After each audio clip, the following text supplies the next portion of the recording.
자, 안녕하세요. 롱가입니다. 거식증과 폭식증에 대해서 알려달라는 댓글이 꽤 많아서 이번 영상에서는 거식증과 폭식증에 대해서 이야기를 좀 해보려고 합니다. 자, 거식증과 폭식증을 합쳐서 섭식장애라고 하는데 먼저 섭식장애가 심한 경우에는 병원을 방문하셔서 도움을 받으시는 게 좋습니다. 섭식장애가 심해지게 되면 음식을 먹은 다음에 토하는 증상으로 발전하기도 하는데 사람의 몸은 어떤 행동이든 반복하면 학습을 하기 때문에 먹고 토하는 행동을 반복하게 되면 몸이 그걸 학습해서 익숙해지게 되고 익숙해지게 되면 증상을 벗어나기 힘들어지게 됩니다. 증상이 심하신 분들은 꼭 병원을 방문하시기 바래요. 자, 먼저 폭식의 원인은 크게 세 가지로 구분할 수가 있는데 첫 번째는 정제 음식으로 인한 폭식, 두 번째는 식사량 부족으로 인한 폭식, 세 번째는 정신적인 문제로 인한 폭식입니다. 자, 우선 정제 음식으로 인한 폭식은 다른 영상에서 많이 다뤘던 내용이죠. 영양소의 함량이 높으면서 소화 흡수가 빠른 음식을 정제 음식이라고 하는데 이 정제 음식은 짧은 시간에 대량의 영양소가 몸에 흡수되는 특징이 있습니다. 몸에서는 이 영양소를 처리하기 위해서 인슐린을 급하게 많이 분비하는데 급하게 많이 분비하기 때문에 필요 이상으로 많은 인슐린이 분비가 돼요. 필요 이상으로 많이 분비된 인슐린은 체지방을 늘리고 배고픔을 유발하는데 이것 때문에 많은 음식을 자주 먹고 체지방이 늘어나서 비만이 되죠. 자, 그래서 최근에는 비만의 원인을 정제 음식으로 여기고 대부분의 다이어트에서 정제 음식의 섭취를 줄이고 비정제 음식을 먹는 걸 기본으로 하고 있습니다. 정제 음식과 비정제 음식이 정확히 뭐예요? 어떻게 구분하는 거예요? 음식의 가공 여부에 따라서 구분할 수가 있는데 예전에 만들었던 살찌는 음식과 살 빠진 음식 구분법 영상에서 자세히 설명을 했었죠. 오른쪽 위에 영상 링크가 나오고 있으니까 클릭하셔서 영상 내용 참고하시고 정제 음식의 섭취를 줄여보세요. 정제 음식의 섭취를 줄이면 정제 음식으로 인한 폭식은 막을 수가 있습니다. 자, 두 번째, 식사량 부족으로 인한 폭식. 다이어트를 하는 사람 중에는 저녁마다 폭식을 해서 다이어트가 어렵다고 하는 사람들이 꽤 있습니다.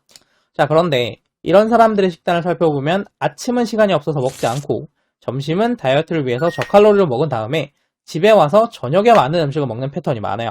아침, 점심에 비해서 저녁에 훨씬 많이 먹으니까 폭식이라고 이야기를 하지만 사실 당연한 현상이죠. 사람이 살아가기 위해서는 음식이 필요합니다. 자, 그래서 음식을 먹지 않으면 음식을 먹고 싶은 욕구가 생기고 음식을 충분히 먹으면 그만 먹고 싶어지게 되죠. 아침, 점심을 거의 먹지 않으니까 식사량 부족으로 인해서 음식에 대한 욕구가 커지고 이렇게 커진 욕구가 저녁에 폭발하면서 많은 음식을 먹게 되는 거예요. 음식을 먹지 않으면 음식을 먹고 싶은 욕구가 생기고 음식을 충분히 먹으면 음식을 먹고 싶지 않게 된다고 하셨는데 간헐적 단식에서는 음식을 먹지 않는 단식을 하게 되면 오히려 식욕이 줄어든다고 하던데요. 그리고 음식을 충분히 먹었을 때 그만 먹고 싶어진다면 애초에 비만이 왜 있어요? 정제 음식으로 인한 폭식을 고려하지 않으면 그렇게 생각할 수가 있습니다. 영상 앞부분에서 영양소의 함량이 높으면서 소화 흡수가 빠른 정제 음식을 먹으면 몸에 대량의 영양소가 들어오고 이 영양소를 처리하기 위해서 인슐린이 필요 이상으로 많이 분비되는데 이 많은 인슐린이 체지방을 늘리고 더 많은 음식을 자주 먹게 만든다고 했었죠. 자, 이것 때문에 충분한 음식을 먹었지만 또 음식이 먹고 싶어지는 현상이 생기고 그래서 비만이 됩니다. 간헐적 단식이라는 거는 단식 시간을 가지는 방법으로 이 정제 음식의 섭취를 줄이는 식사법이에요. 정제 음식을 먹으면 식욕이 높아지는데 단식 시간 동안 정제 음식을 먹지 않아서 높아진 식욕을 낮추는 거죠. 자, 그러니까 정리를 해보면 정제 음식을 먹고 식욕이 높아져서 많은 음식을 먹고 비만이 되기 때문에 다이어트를 하려면 먹는 음식의 종류를 비정제로 바꾸는 것만 하시면 돼요. 자, 그런데 대부분의 사람들이 다이어트를 할 때 먹는 음식의 종류를 비정제로 바꾸면서 동시에 먹는 양을 줄이려고 합니다. 자, 그래서 정제 음식으로 인한 폭식은 사라졌지만 식사량 부족으로 인한 폭식이 생기게 되는 거야. 자, 실제로 간헐적 단식을 하는 사람 중에는 단식 시간을 가졌더니 식욕이 줄어들어서 16시간의 단식 시간을 지키는 게 힘들지 않다라고 하는 사람도 있지만 16시간의 단식 시간을 지키는 게 너무 힘들어서 간헐적 단식을 못하겠다라고 하는 사람도 있습니다. 이런 차이가 생기는 이유가 먹는 음식의 종류 때문이에요. 비정제 음식으로 충분히 식사를 하신 분의 경우에는 식욕이 잡히기 때문에 16시간의 단식을 지키는 게 힘들지 않은 거고요. 정제 음식을 먹고 있거나 비정제 음식을 먹지만 양을 줄여서 먹고 있는 분의 경우에는 식사량 부족으로 인한 폭식 증상 때문에 16시간의 단식을 지키기가 힘든 거죠. 식사량 부족으로 인한 폭식을 해결하는 방법은 단순합니다. 충분한 양의 식사를 해주시면 돼요. 이때 먹어야 되는 음식은 당연히 비정제 음식이겠죠.